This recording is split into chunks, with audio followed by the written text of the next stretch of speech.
Hi, good day everyone. So now we're discussing chapter 1 and this is a continuation of our discussion to the introduction to travel, tourism and hospitality industry. So this is part 2.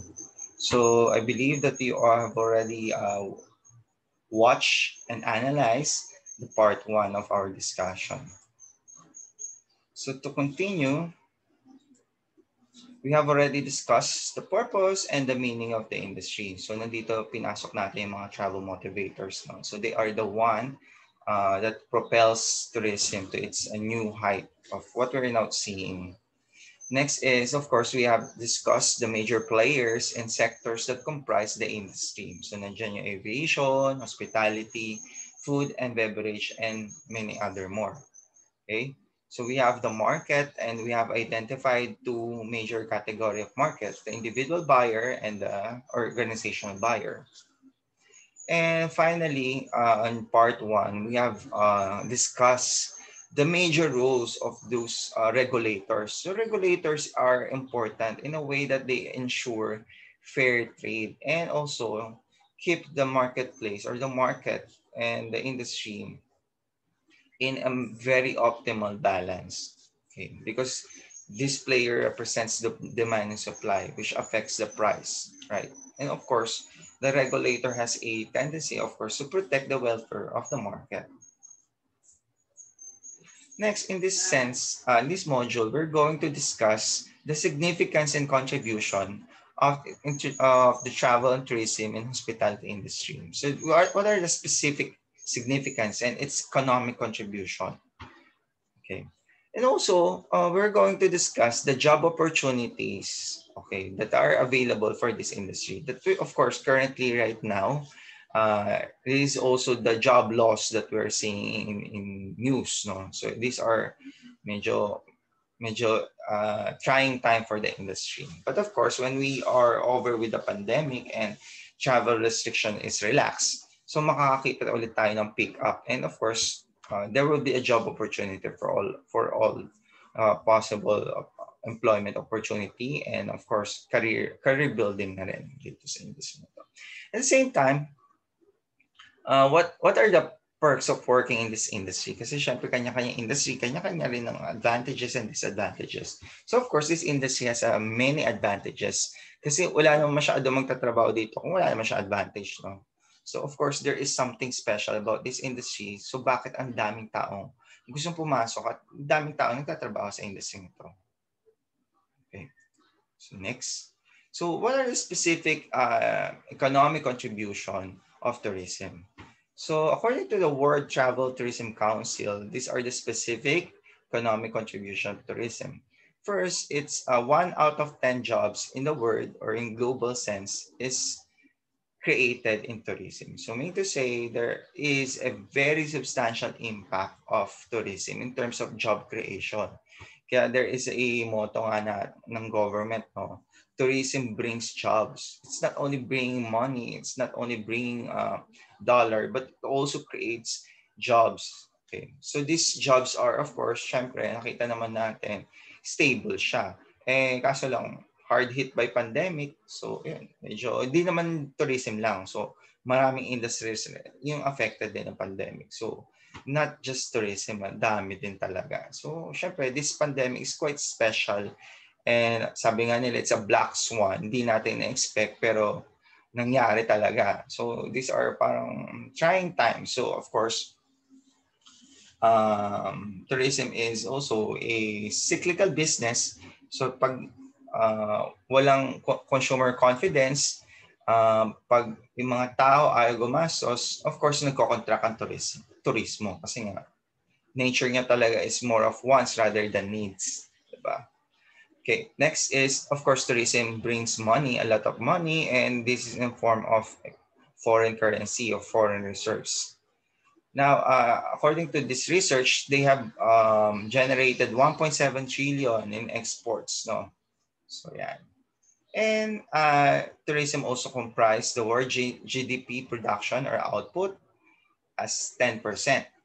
And it's a leading service export or 7% ng world export is tourism. And of course, 28% of our service export is tourism. So we have other service exports then. No? For example, migrant worker. So that's a form of service export. Kasi in-export mo dyan, not the product, but yung service ng tao.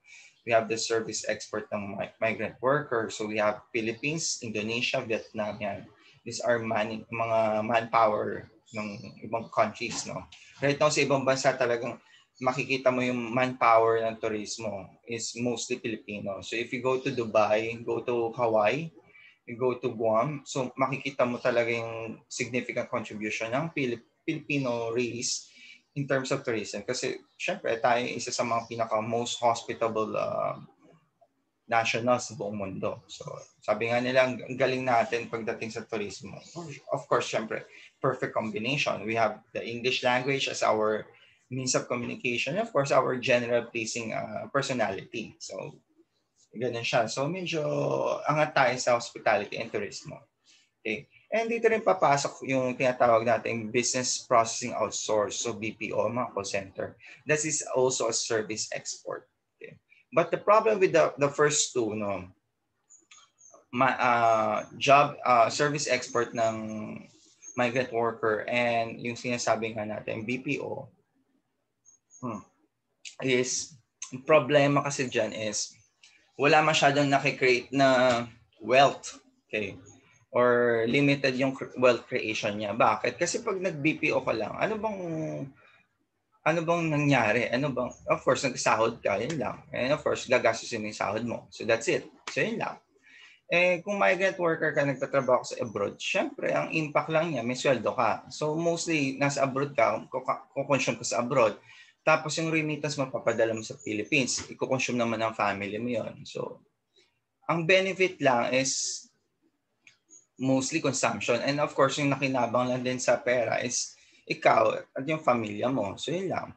Unlike for tourism kasi, it's kakaiba siya in a sense kasi napakalaki ng kanyang multiplier effect. For example, we have the tourist, no? Pupunta siya sa, let's say, Baguio or Boracay.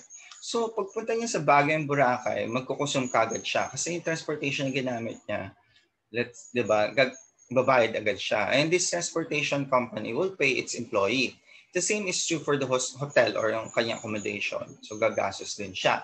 So, mag-generate ng job yun. Pag kumain siya, same is true. Kasi yung restaurant, they will hire people for the work. Saka yung logistics ng kanilang operation. At the same time, syempre pag bumili ng handicraft yan, bumili ng kung ano-ano. So it generates more wealth for the local economy. So ganun yung impact niya. Hindi lang siya contained within the family ng turista or contained within the family ng hotel niya or let's say within the family ng kanyang immediate business. Di ba?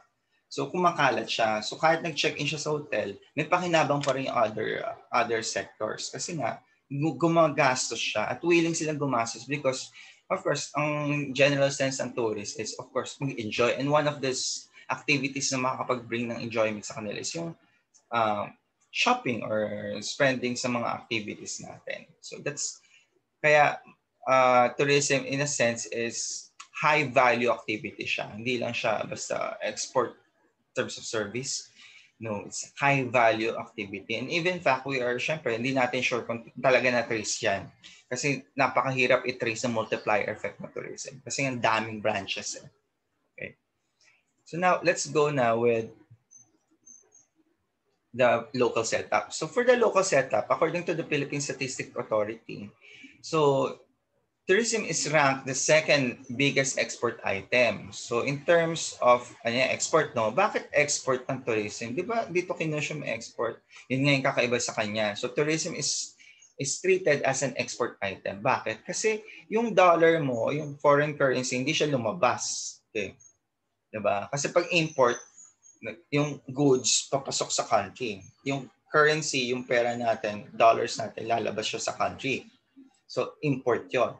Pag export, vice versa. Yung product natin lalabas, tapos papasok yung foreign currency. So right now, ang pinakamalakas daw nating export is of course technology, the semiconductor, no? So that's 21%. followed by inbound tourism, 9.9 or 10%. So, ano ba advantage ng tourism over yung talagang tangible products ng semiconductor? Ang advantage na nakikita ko, dalawa yan. First is of course, yung tourism, hindi naman siya masyadong tawag natin material intensive. So ibig sabihin, hindi niya kailangang mag-consume or mag-generate or kumain or mag-consume ng resources natin. Example, syempre pag sa turismo kasi, ang normal tangible components natin, of course, yung mga food products, no? So that's the tangible component, mga souvenir products. Pero hindi siya nakapag-generate masyado ng waste kasi nga limited lang naman yung kanyang, of course, syempre, ordinary waste lang siya. Unlike yung ibang industry katulad ng semiconductor, that will be, syempre, kailangan mo ng mining metals. So, pag nag-mine ka ng metals, medyo, syempre, lalabas yung mga pollutants, yung mga impurities sa metals, you have to remove that. And of course, we all know that's kind of toxic, no? So, medyo harmful sa environment. Unlike sa tourism, food yan eh. So, kahit proper disposal lang, hindi naman siya ganun ka-threat sa environment. The second thing is, of course, semiconductor, tangible. So, ibig sabihin, pag na-mine mo na yung mga metals natin, mawawala sa country natin siya, lilipat siya sa iba. So, ganun siya, no? So, it's non-renewable in a sense na hindi na natin siya makikita ulit. Hindi na siya tutubo, hindi siya parang halaman na tutubo lang. So, pag na-mine mo na yung metal, that's it, tapos na. Okay, that's non-renewable. But for tourism, most of our activities, yung ating mga tangible aspects sa tourism, like food, souvenir items, these are all tangible. These are all tangible na renewable in nature. So what do you say renewable? Kasi yung food, pwede pa tayo makakreate ng food. Kasi yung food, tutubo yan from plants or lalaki siya from animals. No? Yung mga t-shirt natin, that's based from plants. No? Or kung chemical siya, pwedeng, syempre, hindi naman ganun kalaki yung chemical component ng mga t-shirt natin. So, tutubo pa rin siya. It could be renewed, di ba? Sabi nga nila. So, in terms ng mas maganda ang turismo kasi nga syempre hindi na na-exploit yung ating natural resources. At the same time, malaki din potential niya kasi pwede natin expand yung capacity for tourism. Unlike yung mining, kung ano lang yung limited lang siya in a sense. Kasi kung gaano karami lang yung mamamine mo na metal para gawing semiconductor, yun na yun. Diba? Or mag-export ka pa. Okay. Iba ikaw mag-export ka. Tapos, mag-import ka ng raw mats resources. Kasi nga, naubos na yung resources natin locally. So, syempre, yung pera, imbis na papasok, syempre maglalabas ka rin. Saka papasok yung pera mo. So, medyo hindi siya ganun ka-efficient in a way of generating foreign reserve. Kasi nga, yun, by nature ng ganun, di ba? Pag naubos yung ating resources, wala na. Tapos, kailangan mo na mag-import ng resources sa ibang bansa. Maglalabas ka ngayon ng dollar. Para yung resources mo, ibebenta mo naman sa ibang bansa, bibigyan ka ng dollar. So, parang, siya, labas-pasok lang. Unlike sa turismo, talagang papasok ang pera mo, tapos yung pera mo, magpe-penetrate siya sa grassroots, no? So, diyan makikinabang yung mga local community, yung mga employment within city, ganyan. So, kaya gusto rin natin turismo. Okay. So, next. Next is employment naman sa tourism. So, according to the statistics ng PSA, tourism employ 14 person out of 100. So, pag binilagdan mo siya sa ratio, that is equivalent to 1.4 to 10. So, similar sa findings po ng World Tourism and Travel Council, no? So, same siya in average. So, Philippines is within the average norm ng employment sa turismo. Of course, syempre, hindi lahat ng bansa ganon. May mga countries na talagang zero siya. Bakit? Kasi wala nang form of tourism eh. For example, Saudi, ang form of tourism niya is more of Hajj or pilgrimage. Now, meron namang extremes din. So, we have Guam. So, mas mataas ang ratio sa Guam or Hawaii kasi nga island siya. So, it's very dependent upon turismo. Kasi major industry niya is, of course, yung kanyang fishery kasi island. And of course, kanyang kung may mineral resources, mining. Pero in this case, sa Guam, wala siyang mineral resources at limited lang yung land size niya. Kaya major resources niya or major industries niya is of course hosting the military base ng US and of course, yun nga, tourism. So 50-50 halos yan. So kung walang tourist sa Guam, walang economic activity doon. Okay. Mostly consumption lang. Brought by yung mga military soldiers natin. Diba? Now for the Philippines, we are within the average norm or standard ng global 1.1 every out of 1 job out of 10. So that in our case 1.4 jobs. So syempre target natin 2 jobs for 10 jobs. Okay. So para talaga mas malaki ang ating. Saka yung trabaho sa turismo, it's kayang-kaya siyang padamihin eh. Padamihin lang natin yung tourist arrival, dadami yung job opportunity.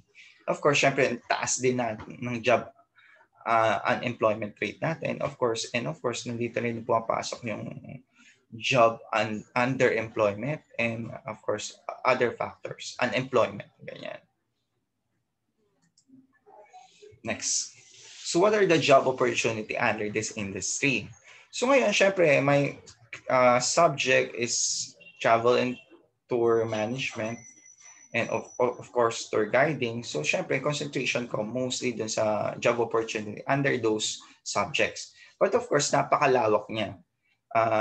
Kulang ang buong araw para discuss sa mga different job opportunities plus yung mga complications or complexities ng job opportunities. No? Kasi syempre diyan papasok yung flight controller. So parang tourism pa rin siya pero medyo transport or medyo engineering side. Okay, so doon muna tayo sa pinaka-target ng aking course na travel and tour management saka tour guiding. So ito yung mga main jobs mo no pag nagtrabaho ka sa turismo. Travel consultant, tour operators, tour manager, documentation specialist, and tour escort. So yan ang trabaho sa travel agency, tour operations, saka tour guides. Yung tour guides natin of course, syempre pwede siyang part-time basis, pwedeng full-time basis, depende sa iyo. Tapos we have the complementary ang tinatawag nating mga other jobs within the industries, okay, na possible nating pasukan. Okay. So we have, of course, the ever-famous flight attendants or FA. We have the front office, ground stewards, okay, for the airport management. Okay, so we have the airport staff as ground stewards. We have the cruise activity manager, of course, yung mga cabin crew or mga cruise staff or crew, yan. So, turismo pa rin siya. We have cruise guest relationship officer. Ito naman siya, di ba? Para kang host dito. And of course, we have the tour guide. So, these are job opportunities that are waiting when the industry is revived. So, yan siya. Next. So, here's a sample of what I do in the industry. No? So, as part of the professional in the industry, I'm one of the tour conductor, tour escorts for our company. So, so I've been in different places, wala akong binabayaran kasi part siya ng work ko. So yun lang maganda dito sa trabaho natin sa turismo, no? And travel and hospitality. So there is a big chance for us to travel, almost 90% magta-travel ka abroad because that's the nature of your work. And of course, the good thing here is wala kang babayaran. So that's for a fee. And sometimes pag maswerte talaga, like if you're working with airline company, libre rin yung family mo, immediate family, no? Hindi pwedeng mga extended family mo, sobra naman yun. So pwede mo dalhin yung mama mo or father mo sa abroad for free, so libre yung ticket. So yun. Problema na lang ninyo is yung accommodation and tour. Of course, syempre mura lang yan. Mas mura naman siya kumpara sa total package talaga or bibili ka pa ng air ticket. So these are some of my activities. I've been in Hong Kong and in Dubai. So ito yung loob ng kanyang 7-star hotel. Okay, what are the job perks, no? Yung perks natin sa turismo, parang turismo rin siya, no? Hindi lang siya puro pera, economy. Ang turismo kasi, though syempre, ang i-emphasize natin dito is yung economic impact ng turismo. Kasi yun talagang, sabi nga nila, money matters, di ba? So, bakit? Kasi yun ang madaling i-measure eh. Hindi naman natin pwedeng i-measure yung cultural significance ng turismo. Hindi naman siya ganun ka-tangible. So, pinaka-tangible, of course, pera. So, pag na-measure natin pera, may justification tayo para gumastos or bigyan ng budget sa government yung mga tourism products and related services. No? So, and also, makikita rin ng mga policymaker natin sa government na, wow, importante talaga ang tourism. Ganito yung na-generate niya for our economy. So, let's boost that. So, yun na sa tingin ko nakikita ng government natin right now, national government. So that is why they are allocating a big amount of money for to revitalize the tourism industry. No? So yun ang chance kasi natin eh. Pag na-revitalize mo yung industry na yun, syempre papasok dyan yung transportation, infrastructure, at mga small business natin, small, medium enterprises. So pag yan na-revitalize siya, especially sa turismo kasi nga, that's a major generator of foreign reserve, magkakaroon siya ng multiplier effect. So that yung pera, hindi lang siya na-stack up. Kakalat siya in a way na itong pera na ito mag-flow siya sa pinaka-kalit-liit ang mga businesses. At will create value in terms of tax and job opportunity. Kasi syempre kung wala kang na-generate na jobs, no, wala kang employee, of course, meron ba magbabayad ng tax sa government? Diba? Wala. Diba? O let's say, sarado yung business mo, magbabayad ka ba ng tax sa government? Hindi. So, kailangan din ng government na tulungan itong mga to, yung sector ng ating business, particularly turismo, kasi nga, they are generating tax. Okay? Tax that is being used by the government. And of course, they are also generating jobs, which of course, generate pa rin ng tax, diba? Ganun siya. So, kailangan niya tulungan talaga.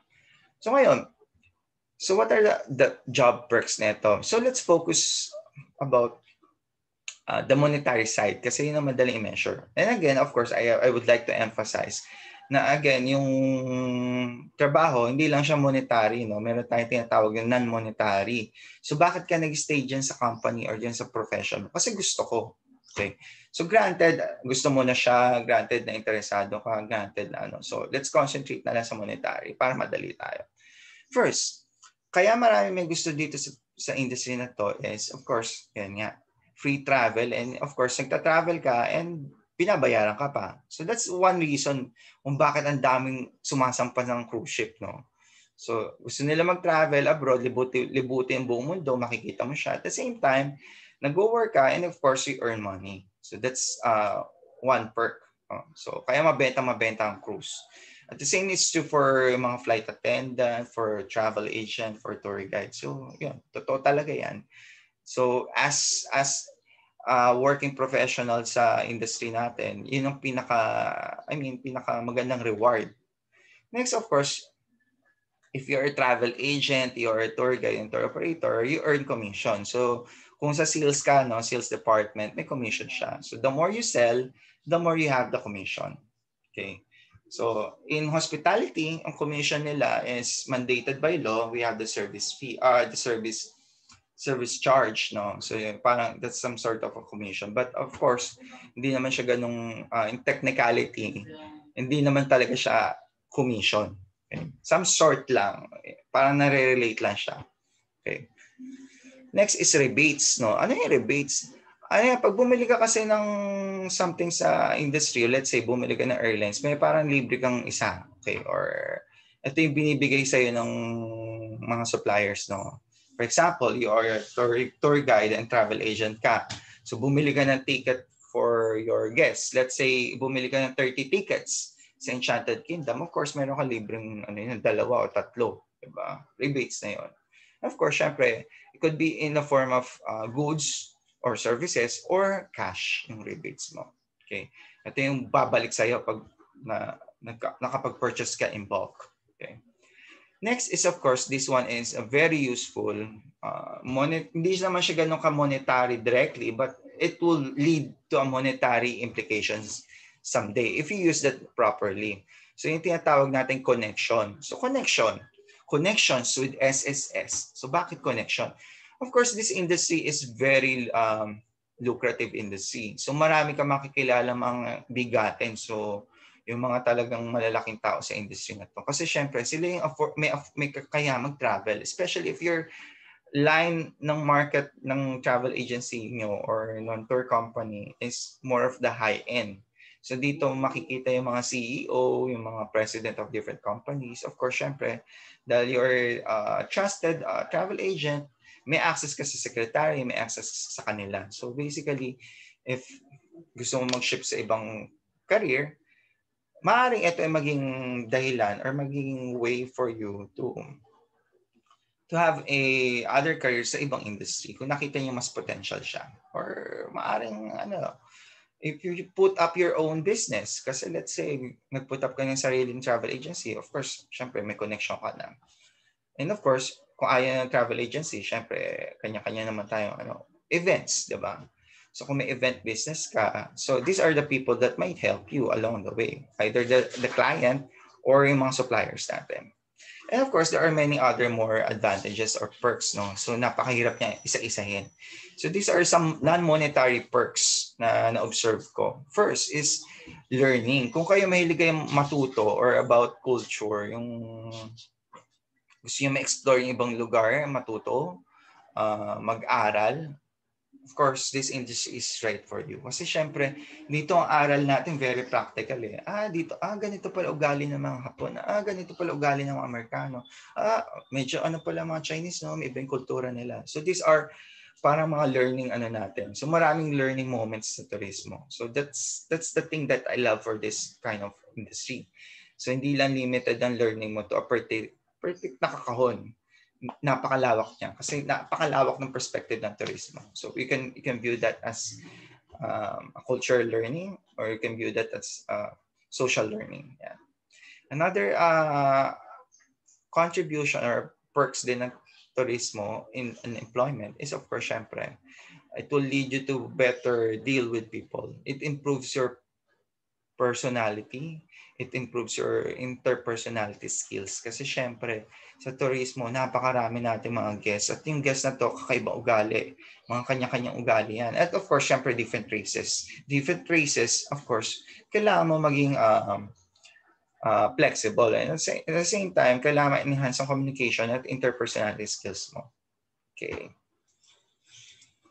Next. So ngayon, ito na, nandito na tayo sa industry natin. No? So ngayon, ano ba sa tingin ninyo yung mga qualities na dapat nating i-possess para makapasok sa industry or ma-retain? Kasi iba kasi yung pag nakapasok ka, okay, nandito ka na sa industry, wow, gano'n. Pero syempre, yung industry kasi natin medyo kakaiba rin siya. Kasi number one, ma-pressure siya. Number two, dahil syempre, nagbayad yung mga customer, they demand service, of course, may pressure yun. At the same time, challenging siya in a way kasi nga, di ba, right now, anything goes kasi hindi natin alam kung saan talaga pupuntang direksyon ng mundo, di ba?